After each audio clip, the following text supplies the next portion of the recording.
আল্লাহ রাসূল বলেন রব্বুল আলামিন কিয়ামত পর্যন্ত যারা মুয়াজ্জিন হবে আমি রাসূল দোয়া করে গেলাম আল্লাহ তাদের জীবনের গুনাহ যেন আল্লাহ মাফ করে দেয়। আল্লাহ রাসূল আল্লাহর কাছে দোয়া করেছেন আল্লাহ যারা মুয়াজ্জিন হবে যারা আযান দিবে আল্লাহ তাদেরকে তুমি মাফ করিয়া দাও। রাসূল যেখানে দোয়া করেছেন এই দোয়াটা যে আল্লাহর দরবারে কবুল কোনো সন্দেহ আছে? আরো জোরে বলেন আল্লাহ রাসূল নিজেই দোয়া করেছেন আল্লাহ মুয়াজ্জিন সাহেবকে তুমি মাফ করে দাও, মুয়াজ্জিন সাহেবকে তুমি মাফ করে দাও।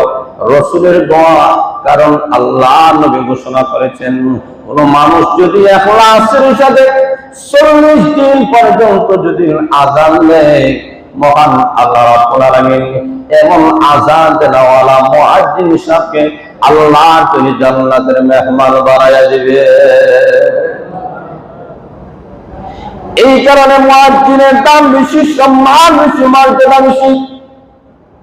কিয়ামতের কঠিন ময়দানে আল্লাহ নবী বলেন হাসরের ময়দানে হযরত বেলাল রাদিয়াল্লাহু তাআলা কে আল্লাহ নবী বিশ্ব নবী রাহমাতুল্লাহ আলাইহি বলেন হযরত বেলালকে এমন ভাবে হাসরের ময়দানে সমস্ত মানুষের সামনে উপস্থিত করা হবে। বেলাল একটা উটের উপর, এই উটটা গোশতের উট নয়, এই উটটা হাড্ডি মাংস গোশতের উট নয়। আল্লাহর নবী বলেন এমন একটা উট হবে যে উটটা স্বর্ণ রূপা মণি মুক্তা দ্বারা তৈরি করা হয়েছে।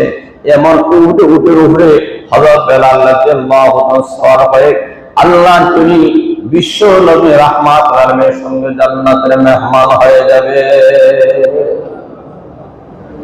আল্লাহর নবী বলেন কিয়ামতের কঠিন ময়দানে কোন মানুষের বড়টা সবচেয়ে বড় অবস্থা হবে হাসরের ময়দানে লক্ষ লক্ষ কোটি কোটি মিলিয়ন মিলিয়ন মানুষের সামনে দেখা যাবে।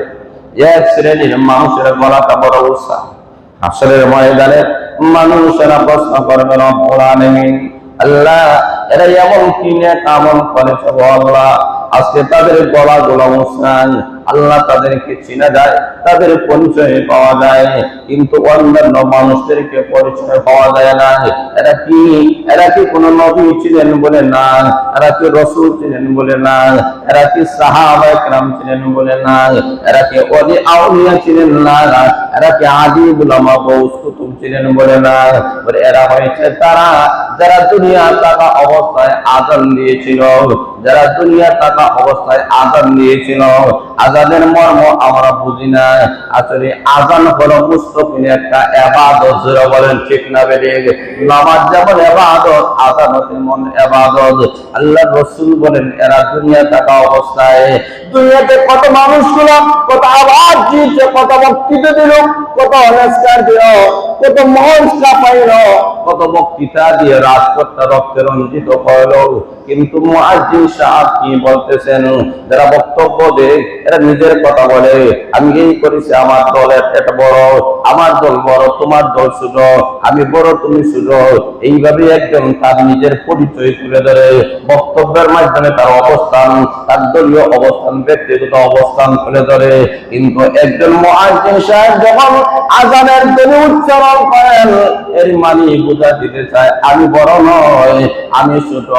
আল্লাহু আকবার, সবচেয়ে বড় কে? আরো জোরে বলেন কে? মুয়াজ্জিন সাহেব বলে আল্লাহু আকবার, আল্লাহু আকবার, আল্লাহ সবচেয়ে বড়, আল্লাহ সবচেয়ে বড়, আল্লাহ থেকে বড় হতে পারে না পৃথিবীর মানুষরা নেই। তুমি বড় বড় বড় ক্ষমতাশালী হতে পারো, তুমি বড় বড় রাজপ্রাসাদে তুমি থাকতে পারো, কিন্তু তুমি জেনে নাও তুমি বড় নয়, সবচেয়ে বড় হয়েছেন আমার মহান আল্লাহ। জোরে বলেন সুবহানাল্লাহ। উনি প্রমাণ করে দিলেন তোমার ব্যবসায় চাইতে আমার আল্লাহ বলো, তোমার চাকরি চাইতে আমার আল্লাহ বলো, তোমার লন্ডনে চাইতে আমার আল্লাহ বলো, তোমার আমেরিকায় চাইতে আমার আল্লাহ বলো, তোমার জার্মান জাপান থেকে আমার আল্লাহ বলো, তোমার ক্ষমতার চাইতে আমার আল্লাহ বলো, তুমি যা কিছু পেয়েছো সব গুলার চাইতে আমার আল্লাহ বলো। মুয়াজ্জিন সাহেব বলে আল্লাহু আকবার, আল্লাহু আকবার, আল্লাহু আকবার, আল্লাহু আকবার। আল্লাহ সবচেয়ে বড়, আল্লাহ সবচেয়ে বড়। দুই নম্বর দুনিয়ার বাসী মালিক মানুষরা তোমরা শুনে নাও, আশহাদু আল্লা ইলাহা ইল্লাল্লাহ, আমি সাক্ষ্য দিলাম আল্লাহ ছাড়া আর কোনো মাবুদ নাই, আল্লাহ ছাড়া কোনো উপাস্য নাই। আশহাদু আন্না মুহাম্মাদুর রাসূলুল্লাহ, আমি আরো সাক্ষ্য দিলাম, আমি পৃথিবীর মানুষকে জানাইয়া দিলাম, আকাশ বাতাস থেকে পৃথিবীর সমস্ত মানুষদেরকে জানাইয়া দিলাম মুহাম্মদ সাল্লাল্লাহু আলাইহি সাল্লাম আল্লাহ তাআলার রাসূল। জোরে বলেন কার রাসূল? আরো জোরে বলেন কার? এমন কথাগুলো যখন মুয়াজ্জিন সাহেব উচ্চারণ করে, আল্লাহ বোঝাতে দিতে চায় দুনিয়ার সব দল, সব মানুষগুলো নিজের প্রশংসা করে, আর মুয়াজ্জিন সাহেব আমার প্রশংসা করে, আমার নাম উচ্চারণ করতেছে, আমার নাম বড় বলতেছে। আরে দুনিয়ার মানুষরা জেনে নাও, কিয়ামতের কঠিন ময়দানে কোটি কোটি মিলিয়ন মিলিয়ন মানুষের সামনে মুয়াজ্জিন সাহেবের গলাটা উঁচু হয়ে দাঁড়াবে, সবাই প্রমাণ হয়ে যাবে উনি ছিলেন দুনিয়ার মুয়াজ্জিন। যারা বলেন সুবহানাল্লাহ। এই কারণে আল্লাহ রাসূল বলেন, আল্লাহ মুয়াজ্জিন যারা হবে তাদেরকে তুমি মাফ করে দাও। আর আসছে বল সুবহানাল্লাহ।